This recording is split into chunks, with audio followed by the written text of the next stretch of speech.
Ya, firman Tuhan yang akan kita pelajari sore ini berjudul Kasih itu jangan pura-pura.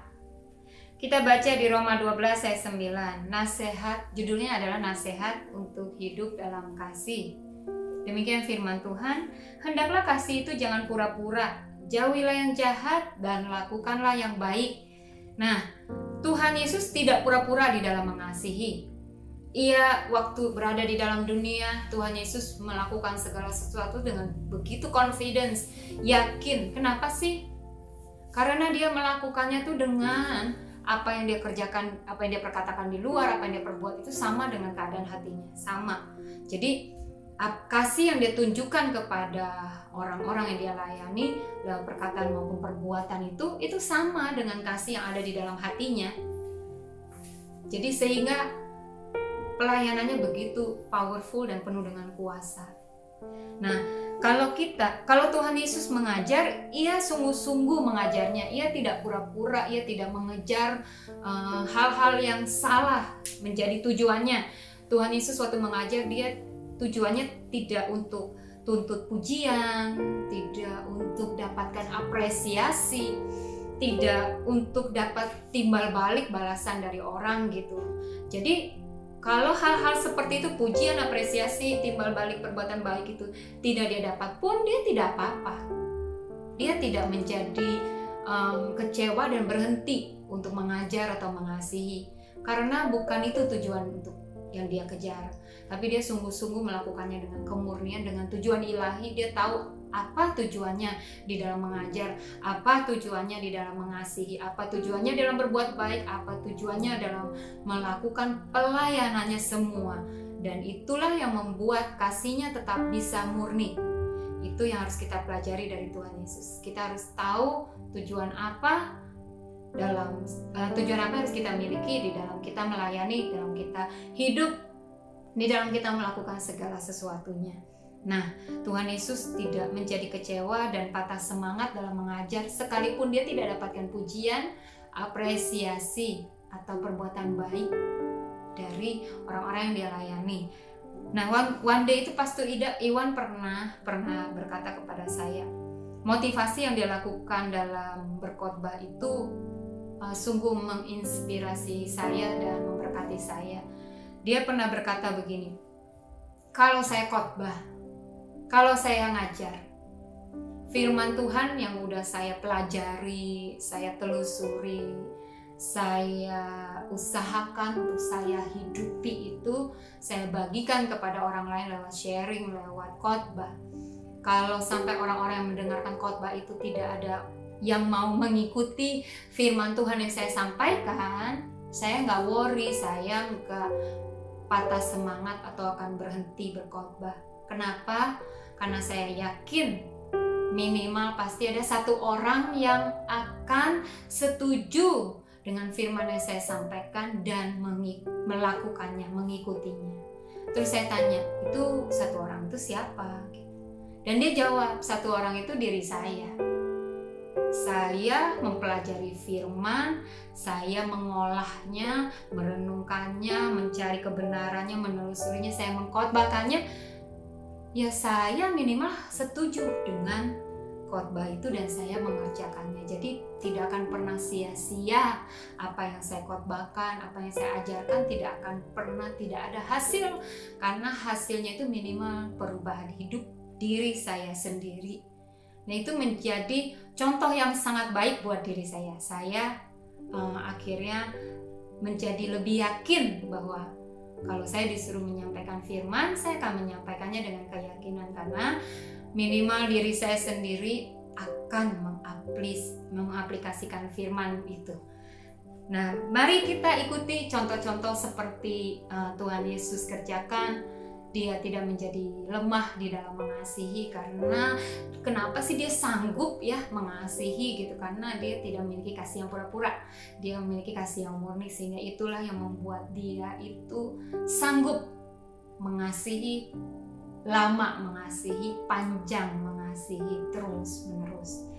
Ikuti teladan Tuhan Yesus dalam mengasihi dengan tidak pura-pura, yaitu nggak pakai embel-embel.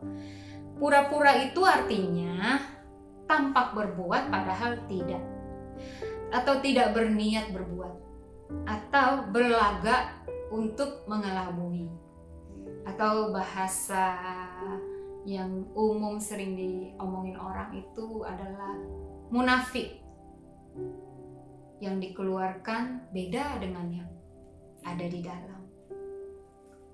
Kasih itu mari kita pelajari kasih yang tidak pura-pura. Kasih yang tidak pura-pura itu satu arah. Satu arah bukan dua arah. Satu pihak bukan dua pihak. Maksudnya gini, saya memutuskan untuk mengasihi. Kasih itu saya memutuskan untuk mengasihi dari arah saya. Saya mengasihi tidak menunggu dia dulu dong kasih saya baru saya mengasihi. Dia berbuat baik dulu dong pada saya baru saya mau mengasihi. Kalau itu dua pihak, dua arah. Jadi tunggu-tungguan nih, tunggu-tungguan respon, tunggu-tungguan balasan, dan tungguan-tungguan itulah yang menentukan kita mengasihi atau enggak ya, tetap mengasihi atau udahan ya gitu. Tapi kasih yang Tuhan tunjukkan kepada kita, Tuhan contohkan kepada kita itu satu arah. Tuhan mengasihi manusia sekalipun manusia belum mengasihi dia. Tuhan mengasihi manusia bahkan sebelum manusia mengenal Tuhan itu siapa. Tuhan mengasihi manusia, entah manusia mengasihi dia atau tidak, tetap mengasihi dia atau tidak, Tuhan tetap mengasihi. Dari pihak Tuhan, Tuhan memberikan kasih satu arah gitu. Tuhan gak nunggu dua arah. Kalau nunggu dua arah, Tuhan pasti berhenti mengasihi kita, karena kita seringkali mengecewakan Tuhan. Tapi Tuhan menunjukkan teladan kasih itu, kasih yang saya tunjukkan itu satu arah. Saya memutuskan untuk mengasihi walaupun kamu tidak mengasihi saya, walaupun kamu tidak menunjuk, maksudnya tidak membalasnya, saya tetap mengasihi. Nah, kasih itulah yang perlu kita teladan, kita ikuti gitu loh. Jadi saya belajar dari kasih Tuhan satu arah, saya belajar satu arah. Kalau dulu mungkin dua arah, sering dua arah. Tunggulah, dia aja nggak sayang sama saya, masa saya sayang sama dia? Dia aja nggak berbuat baik sama saya, masa saya berbuat baik sama dia? Tapi semakin dewasa, semakin belajar firman Tuhan tuh mengubah pola pikir, memperbesar cara pandang. Jadi saya lihat, wah, Tuhan itu mengasihi satu arah ya. Jadi kasih dia itu konsisten, kasih dia itu lebih kuat, kasih dia itu tetap gitu, tidak diombang-ambingkan oleh respon pihak yang dia kasihi. Nah, saya belajar, ayo kita belajar mengasihi itu satu arah. Yaitu kalau saya mengasihi seseorang, dari pihak saya mengasihi bukan karena orang itu harus berbuat baik sama saya, harus mengasihi saya, harus fair enough sama saya, harus memberilah kepada saya dulu. Tapi saya belajar mengasihi secara konsisten seperti yang Tuhan tunjukkan, yaitu mengasihi satu arah, yaitu saya memutuskan untuk mengasihi sekalipun dia tidak ngerti, sekalipun dia tidak sadar, sekalipun dia tidak membalaskan dengan kasih yang sama, sekalipun dia tidak memuji saya, sekalipun dia tidak mengapresiasikan gitu. Jadi inilah kasih yang perlu kita pelajari, dan ini sangat baik buat hidup kita, karena kita akan menjadi semakin serupa dengan Kristus. Makanya ada istilah kasih itu adalah keputusan. Kasih itu adalah keputusan. Mari kita putuskan untuk mengasihi. Aku memutuskan mengasihi kamu. Kalau kamu balas, tidak balas, aku tetap memutuskan mengasihi kamu. Mari kita ambil keputusan untuk mengasihi. Tuhan Yesus waktu menegur, Tuhan Yesus pernah menegur kan? Menegur murid-muridnya, menegur ahli-ahli Taurat, menegur para imam di ahli Taurat di bait suci. Tapi kalau Tuhan Yesus menegur itu, Tuhan Yesus menegur karena kasih, bukan emosi. Tuhan Yesus menegur karena kasih, bukan untuk memuaskan kemarahan dia, memuaskan rasa tidak suka dia, memuaskan kekecewaan atau memuaskan rasa sakit hati, memuaskan rasa iri, memuaskan rasa amarah tapi dia menegur karena kasih. Jadi dia tidak menjadi kecewa waktu dia menegur orang lain dan orang lain itu tidak bertobat, dia tidak menjadi kecewa. Waktu dia menegur orang lain dengan kasih, orang lain itu tidak mengakui bahwa teguran dia benar, dia tidak menjadi kecewa. Waktu dia menegur orang lain dan orang lain itu tidak meladeni atau tidak ikut teguran dia tidak menjadi kecewa. Dia tetap berjalan dengan visi dan tujuannya yang Tuhan sudah kasih. Jadi kasih itu benar-benar mengarahkan hidup kita kepada arah yang membuat hidup kita luar biasa. Makanya kita patut untuk belajar kasih Tuhan yang tidak pura-pura itu seperti apa dan buat apa, karena itu kebaikannya untuk diri kita sendiri. Nah, biar bagaimanapun Tuhan Yesus tetap memilih dan memutuskan tetap memberikan kasih yang satu arah, sekalipun respon dari orang-orang tidak baik atau tidak memuaskan atau tidak seperti yang diharapkan. Nah, begitu juga kita perlu belajar melakukan kebaikan dengan kasih yang tidak pura-pura. Waktu kita mengajar, menegur, melayani orang lain, menghadapi orang lain, jagai kasih kita untuk tetap murni, sungguh-sungguh dan tidak pura-pura. Mengasihi tidak cukup hanya di kata-kata. Ya, jadi tadi kasih itu satu arah. Sekarang kasih itu tidak hanya cukup di kata-kata. Kalau kasih itu hanya sampai di kata-kata itu belum selesai, kasihnya tuh belum selesai. Nah, kalau kita mengatakan kita mengasihi seseorang, tapi kasih kita tuh tidak disertai perbuatan, maka kasih itu tidak sampai, belum sampai. Makanya kasih itu perlu tidak hanya perkataan, tapi juga disertai perbuatan. Kalau kita mengasihi, kita itu mengasihi itu butuh objek. Mengasihi itu butuh sasaran. Jadi kita nggak sembarangan ngomong aku mengasihimu, tapi mu-nya itu siapa? Mu-nya itu apa? Jadi perkataan kita untuk mengekspresikan kasih kita itu tuh butuh objek. Perbuatan kita di dalam mengasihi itu tuh butuh objek, sasaran. Siapa sih yang perlu kita kasihi? Ya pertama pasti Tuhan. Kedua siapa? Ya sesama kita. Jadi kita harus tetap mengasihi sesama kita. Itu firman Tuhan. Nah, kita belajar bagaimana mengasihi sesama kita, yaitu kasih yang seperti yang Tuhan Yesus telah tunjukkan. Kasih itu tidak harus dibalas. Memang kasih itu kalau dibalas enak, gak apa-apa kalau dibalas, tapi tidak harus dibalas. Kenapa? Karena kalau kita mengasihi seseorang, orang itu tidak membalasnya, itu kita tetap mengasihi, itu tetap kasih. Kita tetap telah berbuat kasih. Nah, memang kasih itu lebih baik diketahui semua orang. Kasih kalau diketahui semua orang tuh enak.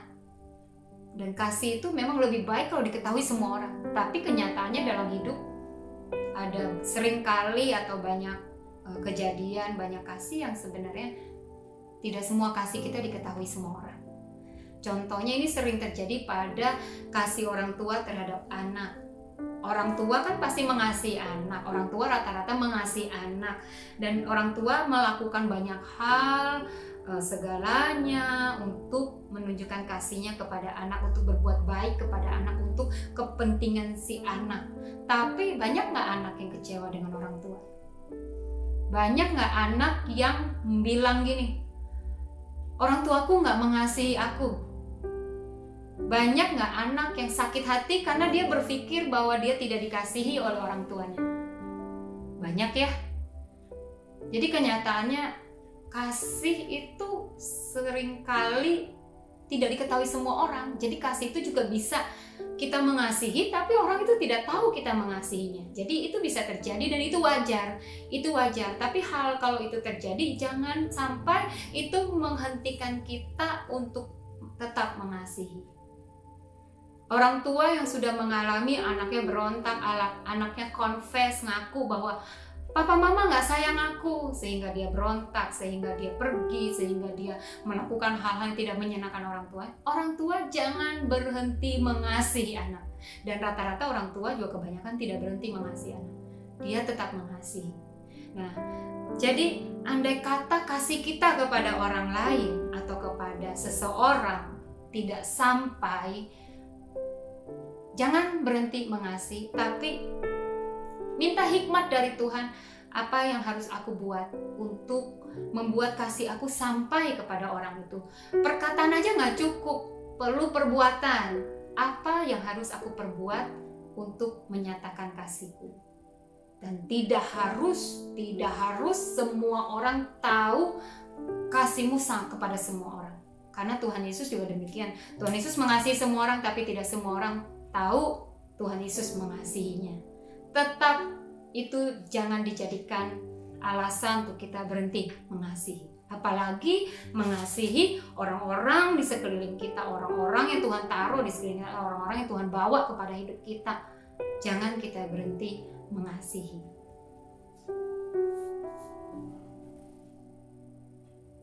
Lalu kasih, tadi kan kasih itu satu arah, diri kita memutuskan mengasihi. Kita memutuskan mengasihi, arahnya dari diri kita kepada orang lain. Lalu kasih itu kan butuh objek, perkataan aja nggak cukup, butuh perbuatan untuk menunjukkan, menyelesaikan kasih yang kita bilang aku mengasihimu, itu perlu dikerjakan supaya kasih itu sampai gitu. Nah, ketiga, kasih itu butuh praktek. Coba bilang, kasih itu butuh praktek gitu. Nah, maka ayo praktekkan mengasihi orang yang sudah Tuhan taruh di sekeliling kita. Praktekkan, terus praktekkan. Makin banyak kita latihan, makin mahir kita mengasihi. Makin sering latihan mengasihi, makin kuat kita mengasihi. Ayo kita praktek. Kalau ada orang di sebelahmu, colek bilang, ayo kita praktek mengasihi. Ya, tentunya dengan kasih yang tidak pura-pura ya. Ini pesannya. Ayo kita praktek mengasihi dengan kasih yang tidak pura-pura. Contoh kasih yang pura-pura itu apa sih? Contoh kasih yang pura-pura itu terlihat baik di luar, tapi di dalamnya tidak baik. Apa yang kita keluarkan tidak sama yang kita punyai di dalam. Kalau kita bilang aku mengasihimu, tapi hati kita enggak tuh. Nah, itu pura-pura. Bangsa Israel pernah dicontohkan Tuhan di dalam mengasihi dengan pura-pura. Di Yesaya 29 ayat 13.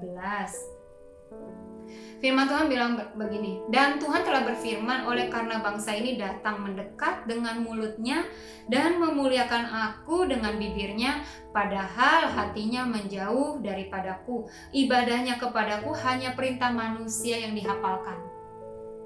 Tidak dari hati, tidak yang di mulut doang, nggak dari hati.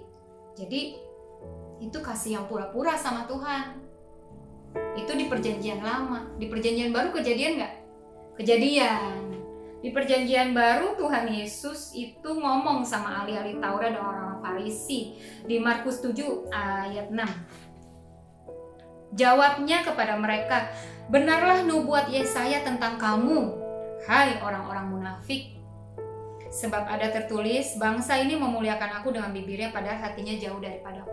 Tuh, di perjanjian baru kejadian loh. Di zaman sekarang kejadian nggak? Jangan sampai kita ya dapat firman Tuhan. Tuhan Yesus bilang gini, hai kamu orang munafik, kamu tuh ya memuji memuliakan aku, berbuat baik, melayani, mengasihi cuma di bibir aja, nggak dari hati kamu. Padahal hati kamu jauh daripadaku, padahal hati kamu tidak melakukannya dengan kasih. Aduh, jangan sampai ya firman ini sampai kepada kita.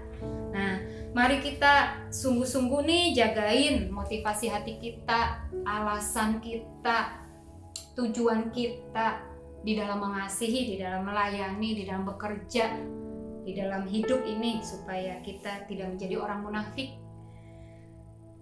Bangsa orang yang dikatakan munafik itu di mulut keluarnya beda sama hati. Contoh lain, mengasihi dengan motivasi yang salah. Misalnya kita berbuat baik karena memang ada ambisi pribadi, kita berbuat baik karena kita benar-benar kita melakukan sesuatu atau berkata apa-apa tuh cuman tujuan utamanya menjagai nama baik saya, nama baik kita sendiri. Nama baik kita begitu saking pentingnya sehingga kita rela untuk mengatakan atau melakukan sesuatu yang sebenarnya itu nggak sama hati kita. Akhirnya pura-pura. Kalau pura-pura dibilang apa? Munafik. Nah, hati-hati. Atau kita melakukan sesuatu yang baik dengan tujuan utamanya tuh dinilai bagus atau pujian. Nah, kalau ambisi pribadi, nama baik, nilai bagus, pujian perlu nggak sih dalam hidup kita? Ya kadang-kadang memang kita perlu sih. Tapi itu bukan harus ada. Itu bukan harus sampai dibuat sampai merelakan segala sesuatu untuk itu boleh terjadi. Jadi kalau kita mengasihi sungguh-sungguh, tidak pura-pura, itu datang dengan sendirinya. Pujian, pengakuan, apresiasi itu datang dengan sendirinya. Dan biarkan itu datang karena hasil dari kasih yang tidak pura-pura. Jangan sampai melakukan kasih yang pura-pura demi hal-hal tadi. Itu beda. Jadi tujuan daripada kasih itu bukan supaya kita kecewa. Waktu kita mengasihi, kita bisa banget kecewa. Bisa banget karena kita kan manusia biasa ya. Banyak kelemahan, manusia yang sudah jatuh dalam dosa, orang-orang di sekitar kita pun manusia tidak sempurna. Gampang banget untuk saling mengecewakan, gampang banget untuk melakukan kesalahan, gampang banget bahkan diri kita untuk jadi kecewa sekalipun orang lain berbuat benar atau tidak benar, kita sendiri juga gampang jadi kecewa. Tapi tujuan Tuhan di dalam kita belajar mengasihi itu tujuannya bukan untuk kita hidup dalam kekecewaan. Justru kasih yang Tuhan tunjukkan kepada kita supaya kita mengatasi kekecewaan demi kekecewaan, menang dari kekecewaan terhadap kekecewaan, kita hidup melampaui, mengatasi kekecewaan. Bagaimana itu mengatasi kekecewaan? Dimulai dari kasih yang tidak pura-pura. Apa yang kita tabur, kita tuai. Kasih yang sungguh-sungguh, yang murni, yang tulus, yang bersih, yang kita tabur akan kita terima juga. Kalau sampai ada orang mengasihi kita dengan pura-pura pun, jangan menjadi kecewa atau berhenti mengasihi. Realita hidup, hal itu pasti dialami. Itu hal yang biasa, jadikan itu hal yang biasa. Biasa. Jadi kita punya kekuatan, punya motivasi, punya semangat untuk mengatasinya itu. Dengan kasih, tetap mengasihi dengan tidak pura-pura. Jangan balas yang jahat dengan jahat. Jangan membalas orang yang mengasihi kita dengan pura-pura, dengan kita ikut mengasihi dengan pura-pura, karena bukan itu yang Tuhan Yesus mau. Ingat teladan kita Tuhan Yesus, yang kita ikuti Tuhan Yesus. Tuhan Yesus mengasihi dengan tidak pura-pura, kita juga mengasihi jangan dengan pura-pura. Kalau kita mengasihi, siap-siap hadapi kekecewaan karena manusia tidak sempurna mengecewakan. Tapi hasil dari mengasihi harusnya bukan menjadi kecewa, tapi menjadi serupa dengan Yesus. Kalau kita terjebak di dalam kekecewaan, dalam pahit hati, luka hati, kita terjebak di dalam kondisi itu. Ya, kalau kita terjebak dalam ikatan atau keadaan kekecewaan yang terus nempel nih dalam hati kita kepada seseorang atau kepada satu pihak atau grup, itu berarti ada yang salah. Siapa yang salah? Daripada kita nyalain orang lain atau pihak lain sehingga orang lain harus berubah, bukan kita. Mendingan kita introspeksi diri dan kemungkinan besar sih kita yang salah. Mungkin kita salah mengaplikasikan kasih. Mungkin kita salah dalam menuntut. Mungkin kita salah dalam menyediakan kasih dan tuntutan, harapan kasih. Kita salah dalam mengolah kasih, di dalam praktekkan kasih, di dalam prinsip-prinsip kasih di dalam pikiran kita mungkin kurang tepat, sehingga kok kekecewaan dalam hati saya nggak hilang-hilang ya gitu. Jadi jangan biarkan kekecewaan itu membuat kita rusak kasihnya, tapi biar kekecewaan membuat kita belajar bagaimana mengasihi dengan tulus, bagaimana mengasihi dengan sungguh-sungguh, bagaimana mengasihi seperti Tuhan mengasihi, bagaimana mengasihi dengan tidak pura-pura. Nah, jangan sampai salah mengaplikasikan kasih, karena kalau itu terjadi kepada kamu atau terjadi kepada saya, ayo kembali ke firman. Ayo kembali ke firman, kita bilang, kita deklarasikan, ayo kembali kepada firman. Kita bertobat, kita adjust kembali standar kasih kita kepada standar firman Tuhan. Kalau terutama kita mempraktekkan itu terus-menerus kepada orang-orang di sekitar kita yang terdekat nih, yang kita ketemui, orang-orang keluarga kita, sahabat, teman-teman, lingkungan kerja, lingkungan pelayanan, komunitas dan yang lain-lainnya. Kita praktek untuk terus memurnikan kasih kita, mengasihi dengan tulus, mengasihi dengan sungguh-sungguh, mengasihi dengan tetap, mengasihi dengan kuat, mengasihi dengan tidak pura-pura. Ayo kita praktekkan terus, karena itu perlu kita kerjakan, karena kita disuruh mengasihi seumur hidup, bukan cuma pada waktu tertentu seumur hidup, bukan cuma pada satu season atau satu musim, tapi kita belajar mengasihi terus menerus. Dan banyak pelajaran kasih, sangat banyak pelajaran kasih tentang mengasihi, sangat banyak pelajarannya. Tapi karena waktu sore ini kita hanya fokus kepada kasih yang tidak pura-pura. Pelajari firman Tuhan soal kasih itu ada di 1 Korintus 13.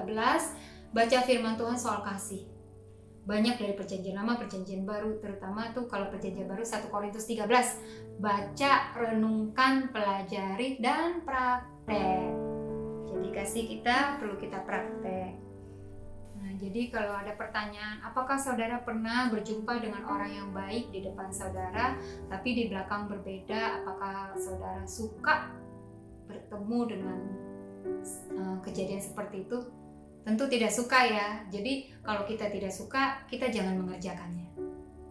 Ini pesan dari firman Tuhan, bahwa untuk kita, apapun yang kita ingin orang lain perbuat sama kita, kita perbuat demikian. Kalau kita tidak suka orang lain mengasihi kita dengan pura-pura, kita jangan mengasihi orang lain dengan pura-pura. Nah, atau pertanyaan, apakah saudara sendiri pernah melakukannya, yaitu mengasihi dengan pura-pura? Tidak usah berkata tidak, karena manusia tidak luput dari kesalahan. Dibutuhkan hati yang jujur dalam menjawab ini. Kalau kita pernah melakukannya, mari kita bertobat. Mari kita kembali kepada firman Tuhan. Dan mari firman Tuhan yang berkata, hendaklah kasih jangan pura-pura, jadilah yang jahat dan lakukan yang baik. Kasih yang pura-pura itu tergolong jahat loh, tidak baik.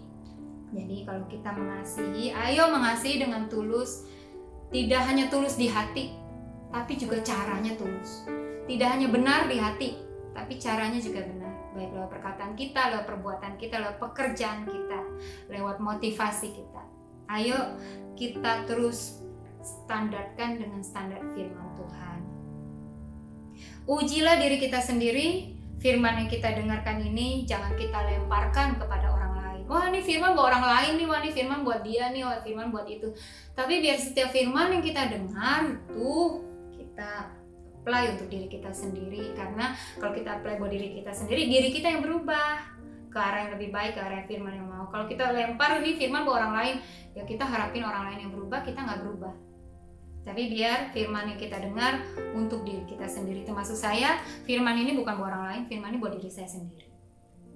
Lalu mengasihi yang tidak pura-pura itu bagaimana? Yaitu pelajari firman Tuhan tadi dengan mengenai kasih. Tuhan telah terlebih dahulu mengasihi kita. Tuhan satu arah tuh mengasihi kita. Dia sudah terlebih dahulu mengasihi kita. Waktu kita nggak mengasihi dia, dia tetap mengasihi kita. Waktu kita nggak membalas kasihnya, dia tetap mengasihi kita. Waktu kita tidak setia, dia tetap setia tuh mengasihi kita. Jadi belajar ikuti firman Tuhan, satu arah mengasihi. Aku telah memutuskan mengasihi walaupun. Nah, berikan kasih, tunjukkan kasih. Ingat standar firman Tuhan soal kasih. Kasih itu bagaimana, apa yang firman Tuhan katakan, kasih sabar, murah hati, tidak cemburu, dan yang lain-lainnya. Kita kejar praktek supaya kasih kita tuh makin menyamai standar firman Tuhan itu. Kalau kita cemburu, ingat kasih tidak cemburu, kita jangan cemburu. Kalau kita nggak murah hati, ingat kasih itu murah hati, kita belajar murah hati. Kalau kita nggak sabar, ingat kasih itu sabar, sehingga kita belajar samakan kembali kepada standar firman Tuhan, yaitu kasih yang sabar. Kasih itu perlu ditunjukkan, dipraktekkan. Mulut aja nggak cukup, perlu perbuatan terus menerus. Dan lalu terakhir, jangan menyerah mengasihi. Jangan menyerah mengasihi. 1 Yohanes 4 ayat 8 berkata, barang siapa tidak mengasihi, ia tidak mengenal Allah, karena Allah adalah kasih. Karena Allah adalah kasih. Jadi kalau kita berhenti mengasihi atau kita kapok, udah trauma, nggak mau mengasihi lagi, ingat Allah adalah kasih. Barang siapa tidak mengasihi, ia tidak mengenal Allah. Demikian firman Tuhan sore hari ini. Mari kita berdoa, kita jangan keraskan hati kita.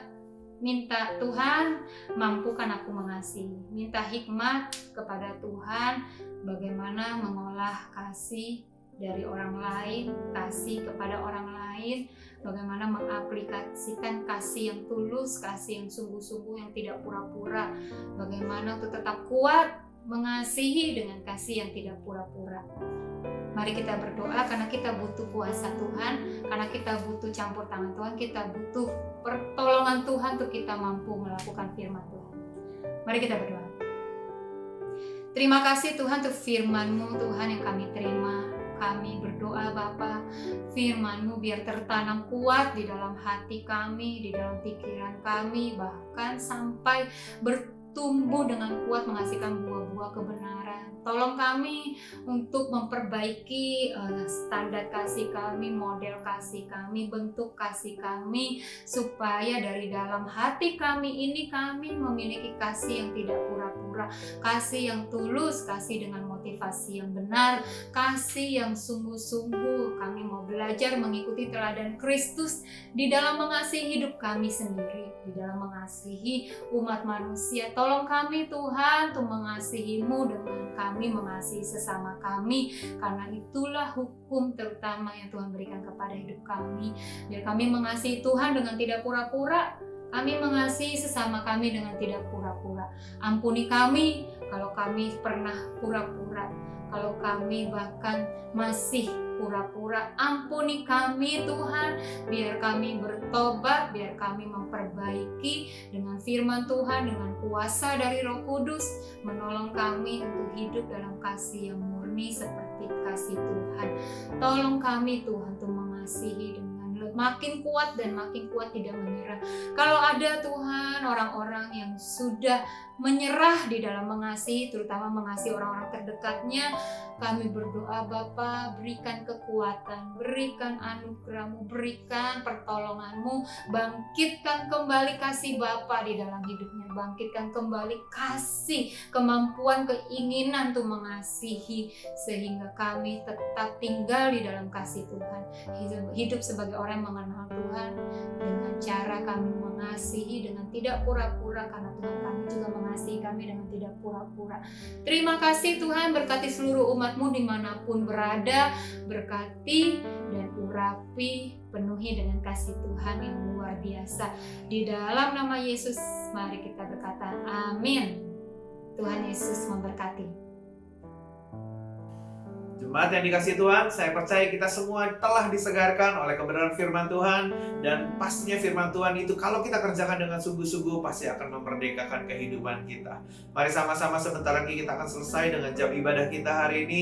Kita akan menerima berkat yang datang daripada Tuhan. Kita arahkan tangan kita ke atas, dan biar seluruh anggota keluarga yang ada juga boleh mengarahkan tangan kita ke atas. Jemaat yang dikasihi Tuhan, bawalah pulang berkat maksimal yang daripada Allah Bapa, cinta kasih yang daripada Yesus Kristus, serta persekutuan yang indah bersama dengan Roh Kudus boleh menyertai kehidupan Bapak Ibu sekalian. sampai Maranatha Tuhan Yesus datang untuk menjemput kita yang kedua kalinya, dan kita boleh didapati sebagai hamba yang setia dan berkenan. Di dalam nama Tuhan Yesus Kristus, kita semua yang percaya boleh sama-sama katakan amin. Tuhan Yesus memberkati kita semua. God bless. Wow, kebaktian yang sangat memberkati. Mari kita tetap setia dan menjadi terang dimanapun kita berada. Terima kasih kepada seluruh jemaat Tuhan yang sudah melayani sore hari ini. Sampai ketemu di JKI Host minggu depan di waktu yang sama, YouTube yang sama, Nuraini Jire. Tuhan Yesus memberkati.